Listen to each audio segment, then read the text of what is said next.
Okay, we're back with Dr. Taylor talking about money and markets in a world.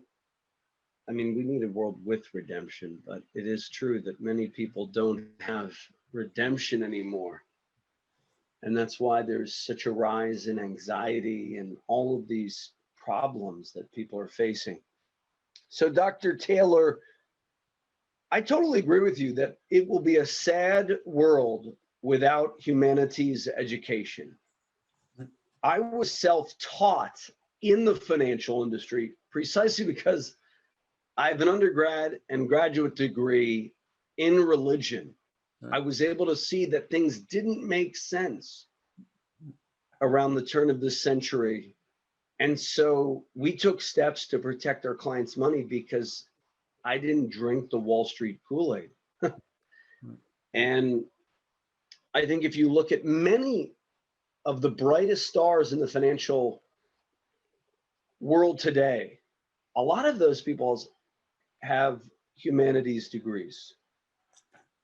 But if you're looking at popular knowledge, they want to know, okay, I want a degree that's going to make money. And then they drop out because they're miserable. Yeah, I think that happens. I think that happens to many. Look, this is a complicated kind of set of issues. I mean, at many schools, Columbia included, economics is a huge major.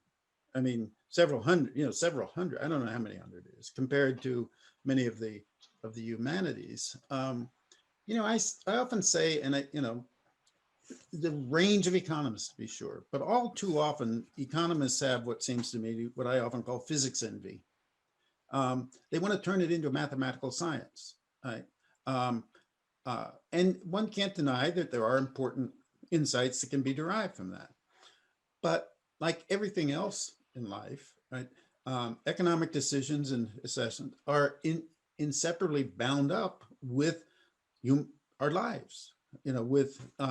With questions of, as you suggest, of meaning and value, um, which need to be taken into consideration in order to understand in order to understand the economy, I think, but also it seems to me in order to be able to help people wrestle with the problems that life is inevitably going to throw at them, because disease and death are great levelers. You can't buy your way out of that, and we're all going to face the problems of human frailty and mortality. And part of what studying great works, you learn to think by thinking with great writers and thinkers, not simply thinking about them, but you learn how to think by thinking with them. I am still studying the thinkers that I began studying over 50 years ago as an undergraduate. So when I'm trying to teach my students Hegel and Nietzsche, I say, don't get discouraged if you have trouble with them. I've been on this for 50 years and don't understand them, right? But the way in which your mind develops, the way in which your mind expands, the way in which your thinking deepens is by thinking with the best, thinking with the best, thinking with the most difficult, thinking with the thinkers who make you think, right? Make you think not only about other thinkers, but about the fundamental problems we all face. And that helps, I would say, picking stocks, Uh, well, seeing the future of value and meaning. I think economics is fundamentally a religious enterprise. well, look, It's all about where you assign meaning and value. that's why I call it a confidence game. It's a question. I mean, the economy presupposes. I mean, all of our social and economic and political. It's one of the problems we have right now. When you lose, if you lose faith in the structure, whatever that means, right? The structure is going to crumble, right? If and that's part of what confidence is, right? When you no longer have confidence in the political system, the social system, the ethical system, the economic system, it can't sustain itself. It can't be sustained. So the crisis. I mean, crisis of faith is not only a religious crisis. There's not only a religious matter, It involves all of our life, because guess what, right? Neither you nor I really knows what the order of reality is.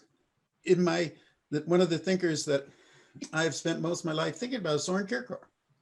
And for him, his name is most closely associated with the leap of faith. That's what life is. It's a leap of faith. And there are no guarantees. There are no certainties. You make that leap, and that is an ultimate risk that you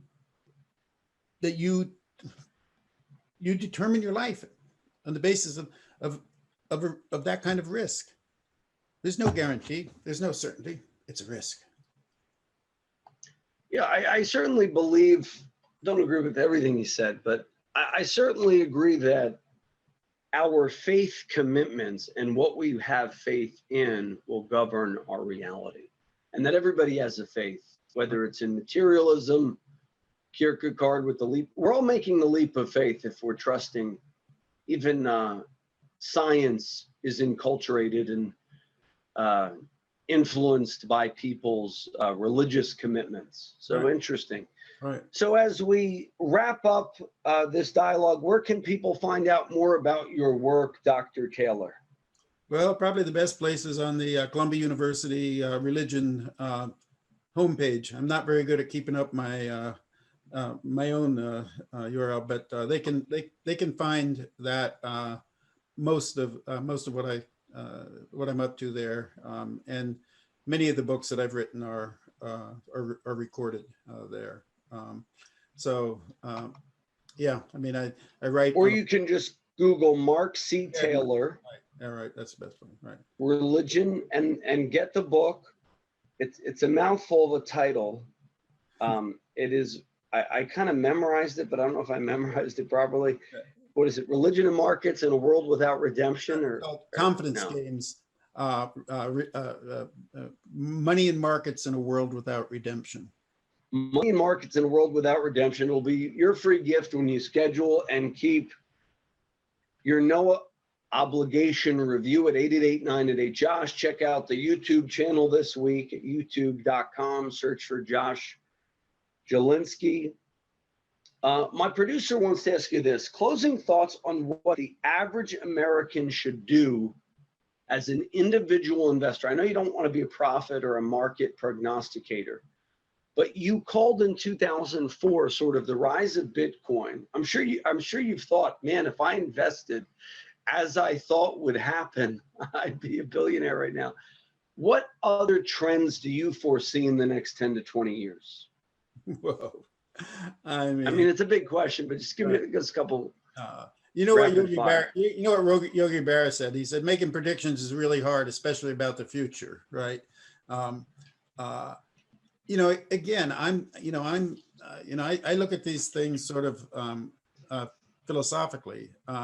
I'm not going to be around for that long. I mean, at this stage in my life, I tend to be very conservative.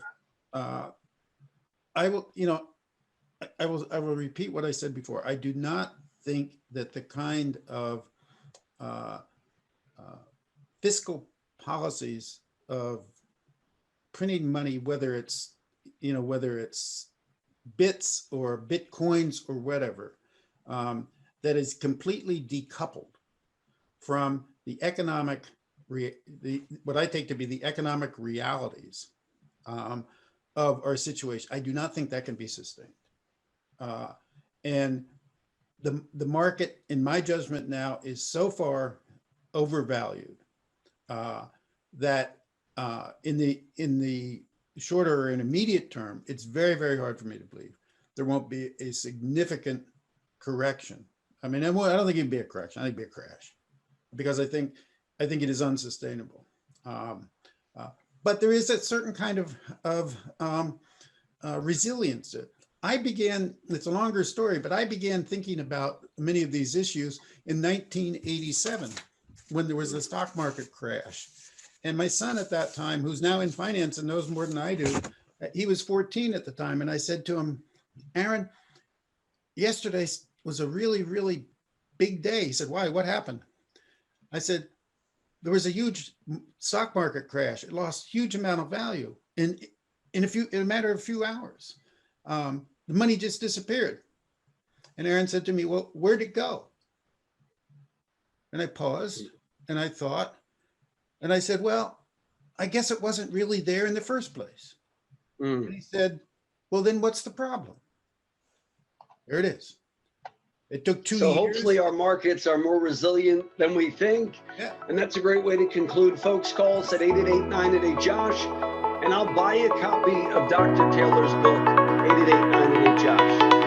The preceding program was sponsored by the Jalinski Advisory Group. Any awards, rankings, or recognition by unaffiliated third parties or publications, including 5-Star Wealth Manager, Advisory of the Year finalist by Senior Market Advisor, and Top of the $1 Million Roundtable, are in no way indicative of the advisor's future performance or any individual client's investment success. No award, ranking, or recognition should be construed as a current or past endorsement of Josh Jalinski or Wealth Quarterback LLC. Information regarding specific awards, rankings, or recognitions is available on the Wealth Quarterback website at www.jalinski.org. All investment strategies have the potential for profit or loss. Investment strategies such as asset allocation, diversification, or rebalancing do not assure or guarantee better performance and cannot eliminate the risk of investment losses. There are no guarantees that a portfolio employing these or any other strategy will outperform a portfolio that does not engage in such strategies. This broadcast should not be construed by any client or prospective client as a solicitation to effect or attempt to effect transactions in securities or the rendering of personalized investment advice. Due to various factors, including changing market conditions, the information discussed in this broadcast may no longer be reflective of current positions or recommendations. While information presented is believed to be factual and up to date, Josh Jalinski and Wealth Quarterback do not guarantee its accuracy, and it should not be regarded as a complete analysis of the subjects discussed. The tax and estate planning information discussed is general in nature, is provided for informational purposes only, and should not be construed as legal or tax advice. Listeners should consult an attorney or tax professional regarding their specific legal or tax situation. Advisory services offered through Wealth Quarterback LLC.